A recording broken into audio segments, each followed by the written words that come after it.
Tahrimu kan bab lain lagi. Tahrimu asy-syafa'ati, babu tahrimi syafa'ati fil hudud.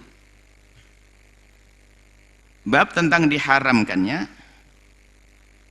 memberi syafaat pertolongan untuk diberi kemurahan fil hudud, di dalam hudud, hukuman-hukuman yang sudah ditentukan. Ada namanya had. Had atau jamaknya hudud. Hudud itu hukuman yang kadarnya sudah ditentukan oleh syariat. Mi'atu jaldah, 100 cambuk. Qat'ul yad, potong tangan. Itu namanya had. Hadduz zina, hadduz sariqati.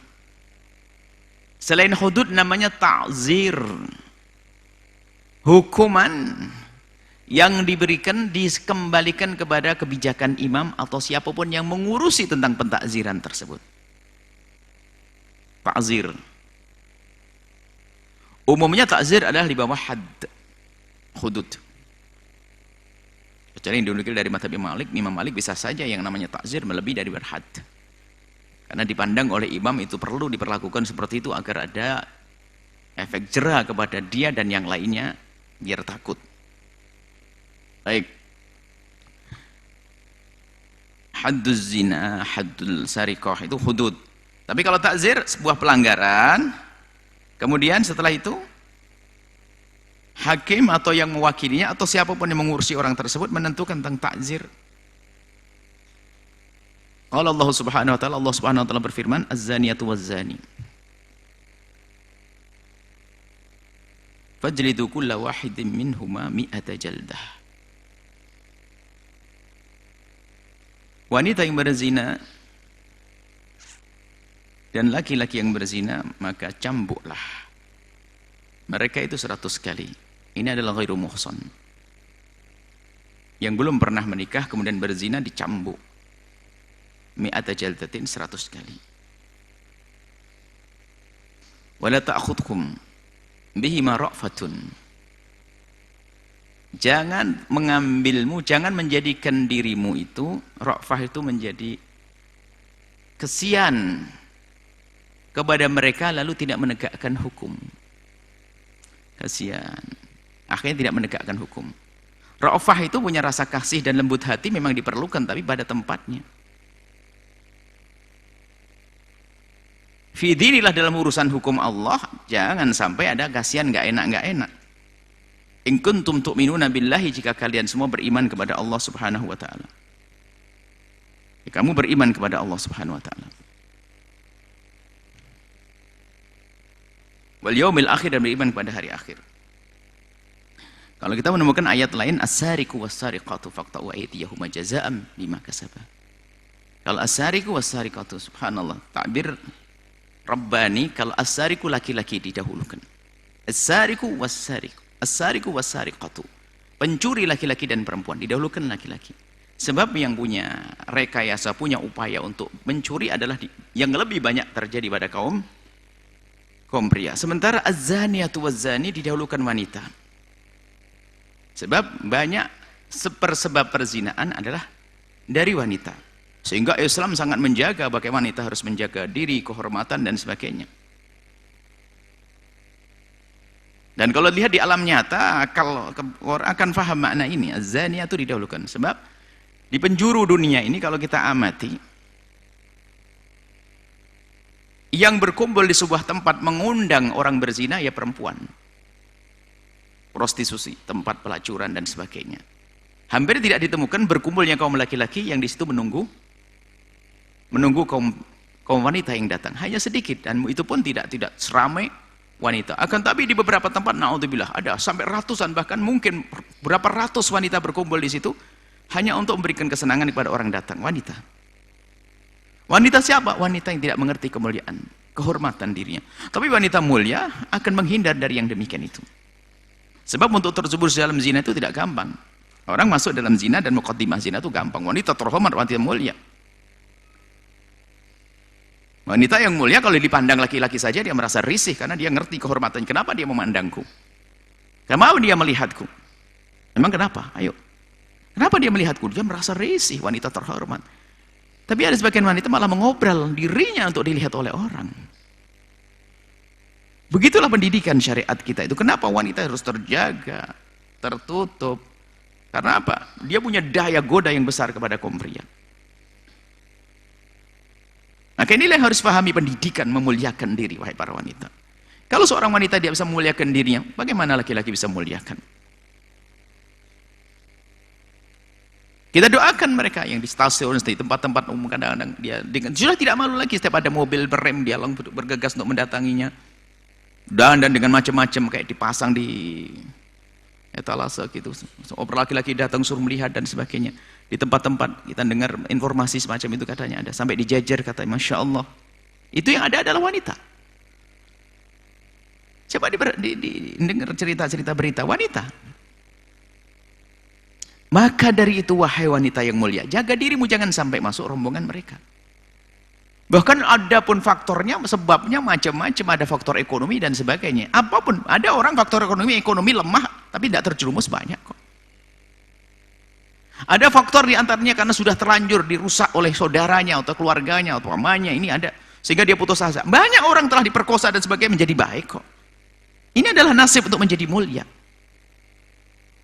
Nasib untuk menjadi mulia, maka kami sampaikan kepada siapapun, jaga dirimu, khususnya wahai para wanita, jaga dirimu, jaga kemuliaanmu. Jangan obral kecantikanmu untuk orang, asal orang.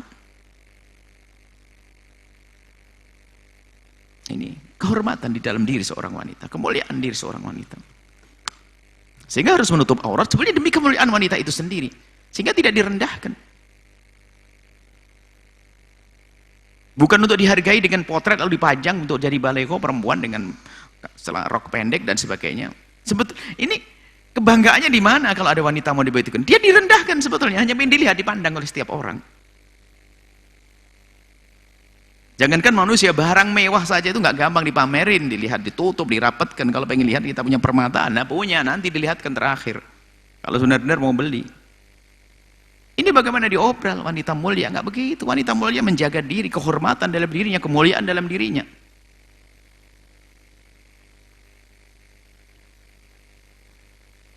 Yang lalu biar berlalu. Mungkin ada di antara hamba Allah yang mendengar suara ini di tengah-tengah kubang kehinaan. Dan kami tahu bahasanya, kami menduga bahasanya radio, televisi masuk ke kemanapun, ke hati siapapun. Mungkin ada yang mendengar suara ini adalah seorang wanita yang biasa dengan menjual dirinya, tapi kami yakin khusnudzon bahwasanya setelah mendengar suara ini mereka akan memuliakan dirinya. Harapan kami seperti itu. Dan Anda berurusan dengan siapa? Dengan Allah yang Maha Pengampun, bukan manusia yang suka mendendam. Enggak. Kita dengan Allah yang Maha Pengampun. Maka siapapun mungkin yang saat ini biasa di tempat pelacuran, ketahuilah, jadikan itu hari terakhir saat Anda dengar suara ini, hari terakhir Anda urusan dengan kehinaan. Setelah itu Anda hijrah menjadi wanita mulia. Mulia. Menjadi mulia. Jangan biarkan diri Anda dalam kehinaan. Jangan putus asa. Ingat, sebesar apapun dosa yang dilakukan seorang hamba Allah Maha Pengampun, asalkan seorang hamba ini segera bergegas. Dan kami pun tidak menghinakan. Kami tadi menyampaikan itu hanya menunjukkan bahasanya agar orang sadar. Bahwasanya agar orang-orang yang terpuruk ini, terjerumus ini sadar. Setelah sadar dia akan bangkit mulia. Banyak orang-orang yang semula terpuruk jadi mulia, banyak. Dan sangat banyak. Sebanyak orang yang baik karena tidak waspada lalu terperosok. Kuncinya adalah kita ini hati-hati. Banyak orang tobat, kita menemukan si fulan tobat, Masya Allah menjadi baik-baik. Kalau di masa lalunya dia nangis, taubat, Masya Allah. Tapi begitu sebaliknya ada orang yang di tempat yang baik karena dia teledor, sembrono, ngentengin syariat dan sebagainya. Akhirnya dia terjerumus dalam kehinaan dan halus. Setan itu dalam menariknya tuh harus pergeseran nilai akhlak tuh halus. Kalau anak-anak di kampung itu mungkin tidak mungkin langsung pakai katok pendek gitu, seorang anak gadis nggak mungkin. Pelan-pelan mulai dari mungkin pakai celananya naik di lutut, habis pelan-pelan dulu, celananya adalah mungkin masih sampai mata kaki. Mungkin beli berikutnya naik sedikit deh tengah betis, besok adalah betis atas, mungkin di atas lutut pelan-pelan, besok keluar sudah pakai katok pendek sudah nggak apa-apa. Karena pergeseran itu, mula-mula masih malu. Kadang-kadang mau pakai celana pendek itu lewat masih lari, lihat orang masih malu. Itu hanya seminggu, minggu depannya sudah biasa. Pergeseran nilai. Bagaimana pergeseran nilai itu bisa terjadi? Karena yang kita lihat. Karena lihat orang semuanya pada begitu, nah ya saya ke bawah juga. Kita dengar berita. Tapi kalau hidup di lingkungan mulia, lihat, mau ke bawah, mau tidak mau ke bawah, lingkungan mulia, ya Allah. Orang kok punya bandar rasa malunya tinggi sekali. Saya nggak punya malu. Kita bergaul dengan mereka, diam-diam kita akan punya rasa malu. Ya seperti itu. Zaniatu, wanita zina, laki-laki zina, ada hukumannya dicambuk. Kalau tidak mau, kalau muhsan dirajam. Dirajam itu adalah dilempar batu sampai mati. Ada kisah Ghamidiyah, kisah Ma'is. Pada zaman Nabi, karena mereka merindukan surga, tidak peduli apa kata orang. Yang penting saya mau tobat kembali kepada Allah. Ya Rasulullah, tahirni. Laqad zanaitu. Ya Rasulullah, bersihkan aku telah berzina. Laqad zanaitu. Aku telah berzina. Bagi Nabi SAW, Rauf Rahim penuh kasih. Urusan kepada Allah adalah hendaknya ditutup saja. Apa kata Nabi? La'allaka lamasta. Barangkali engkau hanya bersentuhan saja dengan perempuan itu, wahai Ma'is. Tidak ya Rasulullah. Aku telah melakukannya. Nabi menunda lagi. Mengalihkan la'allaka qabbalta. Barangkali kamu hanya mencium saja. Tidak ya Rasulullah, aku melakukannya. La'allaka fakhatta. Mungkin tidak sampai masuk. Tidak Rasulullah, aku benar melakukannya baik. Kalau sudah begitu 4 kali pengakuannya, maka Allah Nabi ditegakkan hukum. Termasuk kisah Ghamidiyah, seorang wanita. Setelah meninggal, setelah dirajam, meninggal dunia, ada sahabat Nabi yang memandang dengan picik. Mati, dicambuk, dirajam. Nabi sekitar itu adalah marah dan beliau mengatakan, sungguh jika ditimbang tobatnya wanita tobat ini dengan amalnya ahli Madinah, niscaya akan lebih unggul. Orang tobat itu luar biasa mulia. Wanita berzina, tobat dirajam sampai mati, ternyata oleh Nabi disebut tobatnya ini akan kalau ditimbang dengan amalmu semuanya lebih tinggi, lebih berat ini. Artinya pintu tobat ada, wahai hamba Allah. Jangan biasakan dengan terpuruk. Terpuruk tidak adalah bisikan setan. Ada orang melakukan kesalahan, dosa manusia, iya. Tapi dosa yang paling dosa adalah dia itu putus asa, nggak mau segera kembali kepada Allah. Ini musibah besar. Terpeleset dalam zina, putus asa. Rupanya dipertahankan selama ini bukan iman, akan tapi keperawanan. Karena dia sudah merasa tidak perawan, maka dia berbuat semaunya saja. Na'udzubillah. Yang perlu dipertahankan adalah iman, bukan urusan keperawanan. Ada sebagian wanita yang putus asa karena apa? Merasa dia sudah pernah dinodai, lalu dia merasa tidak perawan, lalu dia ada lagi yang perlu dipertahankan. Sampai ngomong, apalagi dipertahankan pun saya sudah tidak perawan. Terserah aku berbuat apa saja. Na'udzubillah, bukan itu. Yang dipertahankan adalah iman, wahai ahli iman. Orang pernah kepleset, tapi kembalilah kepada Allah. Sebelum dikagetkan oleh malaikat Israel, sebelum tobat, na'udzubillah, akan terhinakan di alam barzah, terhinakan di padang mahsyar, terhinakan di jembatan Shiratal Mustaqim, terhinakan di neraka sebelum tobat. Maka dari itu, selagi nyawa masih ada di kandung badan, ada kesempatan bagi kita bertobat. Siapapun Anda yang pernah kami sebut tadi, di tempat-tempat pelacuran Anda bisa mulia di esok hari, hei hamba Allah. Wanita-wanita yang saat ini digelari dengan gelar kehinaan, gelar pelacur, penjual, kehormatan, itu gelar, tapi esok hari gelar Anda harus berubah. Gelar ad-daib minad dzambi kaman la dzambalah. Orang bertobat dari dosa seperti orang tidak pernah berdosa. Jangan putus asa. Baik, kita lanjutkan ini. Sedikit, akan tapi jika urusan dosa kepada Allah, hendaknya urusan kita dengan Allah saja. Jangan banyak bercerita kepada siapapun dari bangsa manusia. Manusia hanya bisa merendahkan, bukan dia mengampuni. Kalau dosa kepada sama manusia, ya kita minta maaf kepada manusia tersebut. Kalau dosa kepada Allah, kembalikan kepada Allah yang maha menutup aib hamba-hambanya.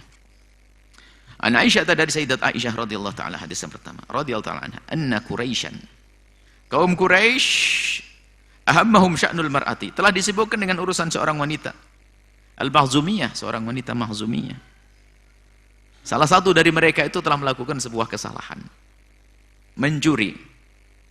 Ahammahum maksudnya telah mencoreng mereka, membuat mereka gelisah. Ada sebuah perkumpulan, ada satu membuat kesalahan, mencoreng yang lainnya. Jadi orang Quraisy itu disibukkan dengan wanita tersebut, alati saraqat, yang telah mencuri. Faqalu, kerabat dan orang-orang Quraisy berkata, Man yukallimu fiha Rasulullah.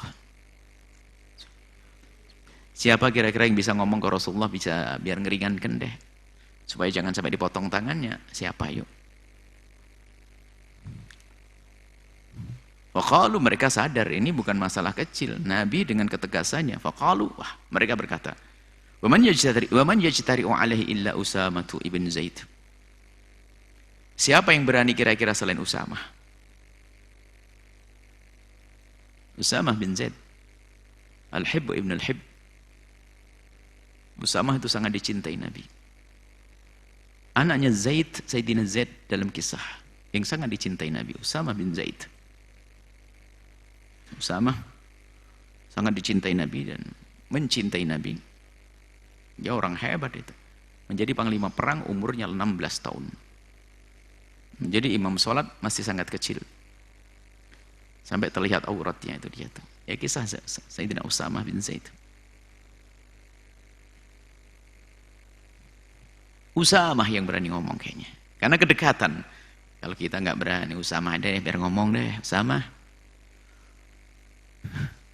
Fakallamahu Usamatu.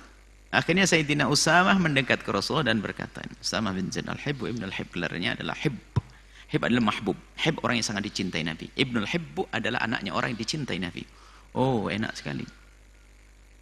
Kita berlomba-lomba untuk mencintai Nabi agar dicintai Nabi ini langsung. Bahkan ada sahabat Nabi yang subhanallah hatinya langsung ditembus dengan kalimat Nabi, ya Mu'adz inni uhibbuk. Oh. Wahai Mu'adz, aku mencintaimu ya Allah. Nabi yang mengucapkan, ya Mu'adz inni uhibbuk. Tidak tahu apa yang ada di dada Sayyidina Mu'adz saat itu. Nabi yang mengucapkan, ya Mu'adz inni uhibbuk. Allah. Kita berlomba-lomba, kita itu pun kadang perlombaan kita pun sering kita gagalkan dengan perilaku akhlak kita yang jelek, pengen dicintai Nabi. Kita berlomba dengan niru Nabi, akhlak Nabi. Kita ingin dapat gelar, ya fulan inni uhibbuk. Allah. Sayyidina Mu'adz, Sayyidina Usamah, Sayyidina Zaid. Kedekatan Nabi mendapatkan gelar Al-Hibb ibn Al-Hibb. Sangat mencintai Nabi dan dicintai Nabi. Berani berkata kepada Nabi, ya Rasulullah,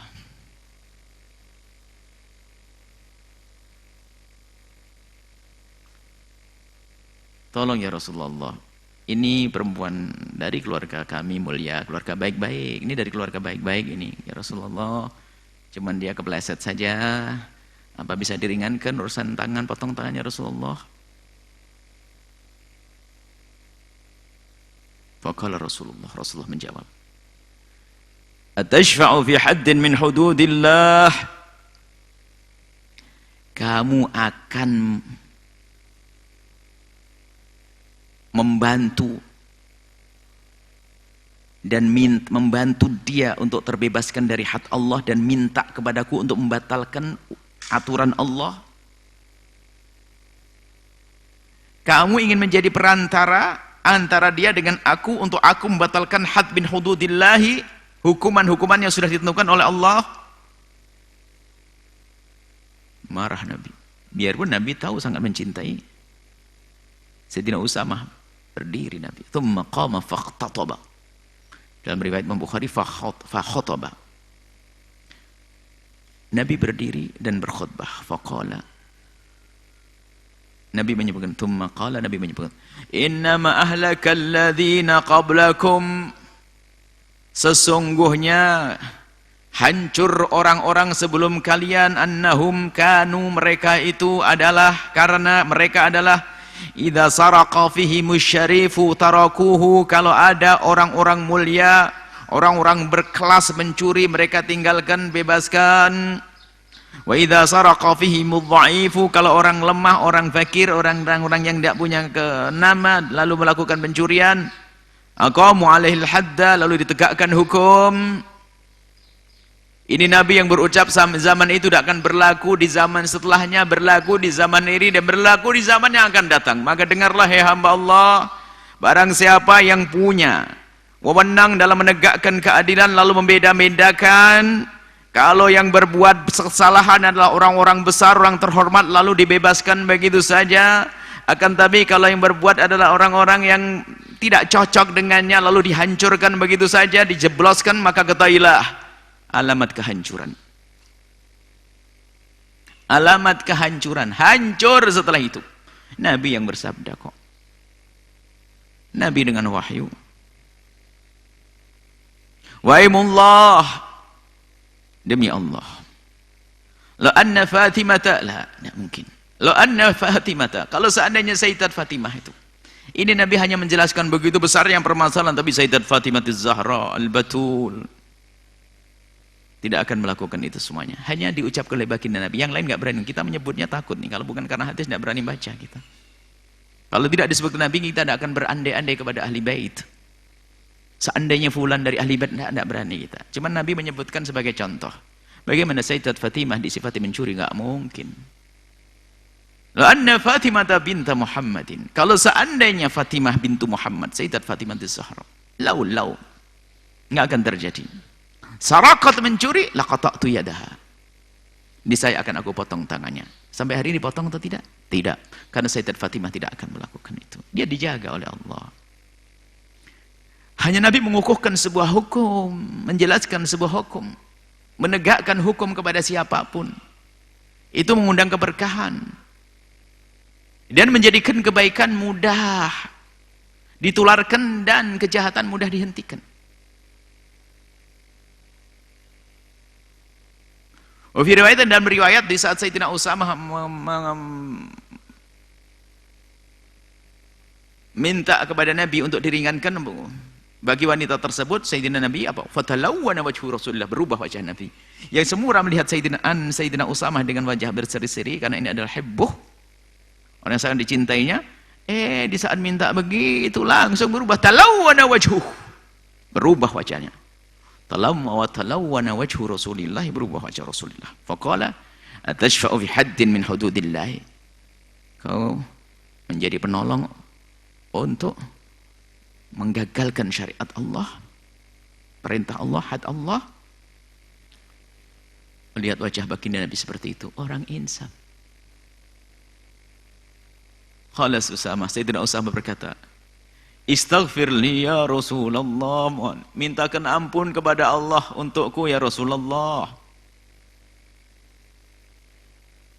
Kala kemudian sang perawi menyebutkan, thumma umira bitilkal mar'ati, kemudian disuruhlah tukang potong tangan kepada wanita tersebut, faquti'at yaduha, kemudian dipotong tangannya. Thumma, dalam riwayat lain, thumma tabat, kemudian tobatlah wanita tersebut, wa tuzuwijat, kemudian dinikahi oleh wanita, laki-laki mulia. Ingat, siapapun yang sudah dihukum di dunia tidak akan dihukum di akhirat. Bezina yang hina ghamidiyah sama Ma'is setelah tobat menjadi mulia, nggak akan lagi Allah pantang menyiksa hambanya 2 kali. Asalkan hukumannya sesuai dengan syariat. Yang melakukan kesalahan di dunia kemudian dihukum sesuai dengan syariat, maka dosa itu tidak akan tampak lagi di akhirat, nggak akan dihukum lagi. Dia tidak akan lagi dipotong tangannya, dibebaskan oleh. Kemudian wanita tersebut pernah punya masalah datang pada Sayyidat Aisyah. Dihargai oleh Siti Aisyah. Datang wanita tersebut yang adalah pernah dipotong tangannya oleh Rasulullah karena mencuri, datang kepada Nabi, dia menikah, sudah tobat, datang kepada Siti Aisyah minta disampaikan hajat. Langsung disampaikan oleh Siti Aisyah, dihormati, karena apa? Ini orang tobat. Makanya siapapun yang pernah bersalah jangan merasa ragu-ragu untuk tobat, Anda akan mulia di hadapan Allah. At-taibu min adz-dzambi kaman la dzambalah. Jangan mau dibohongi oleh setan untuk yang selalu mengajak kita menunda-nunda tobat, nanti keburu malaikat Israel datang belum tobat, naudzubillah min dzalik. Kita hubungkan dengan beberapa kehidupan di masyarakat. Hukuman itu penting. Sampai untuk meluluhkan sifat sombong kepada Allah. Ada orang tidak pernah merasa bersalah. Ini repot. Dia akan terus hilang dia. Tapi perlu namanya hukuman. Baik hukuman had atau ta'zir. Ta'zir ini perlu juga ditegakkan dalam sebuah perkumpulan. Apakah itu pondok pesantren sebagai ta'zir? Dan itu dosa yang dilakukan dengan takzir akan terangkat dosanya. Dan itu akan meluluhkan kesombongan. Maka biasa, kalau orang pernah ditakzir dan dia dengan insaf, dengan penuh kesadaran bahwasanya ini akan menjadi sebab penghapus dosa kuliah, dia akan mudah lebih baik. Siapa nggak salah dari kita? Tapi harus ditegakkan. Kalau tidak ditegakkan jadi masalah. Maka kalau kalian semua jadi guru-guru, jika ada kesalahan pada santri, tegakkan demi kebaikan santri yang lainnya. Jangan dibiarkan begitu saja jadi racun itu. Nabi kan bisa saja membebaskan wong itu umatnya, apalagi jamaahnya masih banyak, umatnya masih banyak. Jangan deh nanti potong tangan apa kata mereka, kan begitu. Oh enggak, tegakkan wibawa. Nah, kalian jadi ustadz, pengurus-pengurus pondok dan sebagainya, tegakkan peraturan demi kebaikan yang lainnya. Harus tegakkan. Kalau di pesantren kan takzir. Takzir sah. Karena ya takzirnya tentunya tidak boleh melebihi dari had, nggak ada potong tangan, nggak ada rajam, takzir apa saja. Untuk apa itu? Ya untuk meruntuhkan kesombongannya dengan Allah. Ada jiwa-jiwa membangkang, pangkas itu, cambuk dia, habisin dia. Baru runtuh itu. Hawa nafsunya sudah luluh, lemah dia hawa nafsu, untuk menggoda lemah. Yang ganti apa? Hidayah, kesadaran, keinsafan, kemuliaan. Kalau ada santri ditakzir, sebetulnya dia harus sadari bahasanya itu setan yang dipukul itu. Begitu juga di hadapan Allah akan mengurangi dosa, itu penghampun itu. Itu kan bukan hakim. Atau yang mana? Sama, bukan hakim tapi yang mengurusi. Seorang bapak bisa saja memukul anaknya. Tentunya dengan aturan pukulannya, bukan yang membahayakan dan sebagainya. Tapi takzir itu harus. Takzir bermacam-macam. Ada tasyhir diekspos tentang kemaksiatannya agar ada zajr, ada bisa menghalangi orang lain untuk melakukan pekerjaan yang serupa, biar tahu. Boleh ditasyhir, disebutkan, diinfokan bahwasanya fulan telah melakukan begini dan ini sebuah kesalahan. Pertama dia akan malu, kemudian dia tidak akan melakukan lagi, tunduk tobat selesai. Yang lain mendengar itu biar tidak melakukannya. Ini kita yakini, selagi peraturan tidak ditegakkan akan menular penyakit itu. Maka para ustadz dimanapun berada, kalau ada pelanggaran santri secepatnya jangan ditunda. Kenapa? Kasihan yang lainnya. Dan kasihan juga yang melanggar. Sebab kalau tidak segera diselesaikan, yang melanggar itu akan setan yang berbisik itu, nggak apa-apa kan, sudah tenang aja, nggak apa-apa, nanti ngelakuin lagi, ya kan, aman kan, sama ustadz dibiarkin ya, iya, setan terus berkomunikasi dengan dia, wah aktif komunikasinya. Sehingga mulai berusaha, akhirnya berani ngomongin sama lain. Akhirnya satu pondok bisa rusak peraturan itu kalau tidak segera ditegakkan peraturan.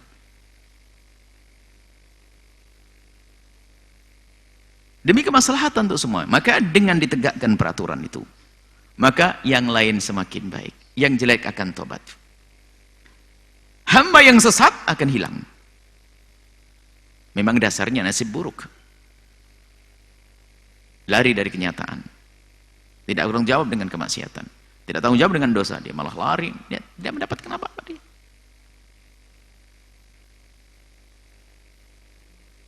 Baik, inilah yang bisa kita sampaikan pada kesempatan ini. Insya Allah pada pertemuan yang akan datang kita bahas pembahasan selanjutnya, babun nahyanit taghawuti fi tariqin nasi wa dhillihim wa mawaridil ma'i wa nahwiha. Semoga Allah memberikan kepada kita ilmu yang manfaat, pemahaman yang benar. Semoga Allah menjauhkan kita dari segala kemaksiatan, jauhkan kita dari menuruti hawa nafsu dan syahwat. Allah mengampuni kita semuanya, menutup kekurangan kita, aib kita. Diganti dengan mahasin, segala kebaikan, akhlak yang mulia.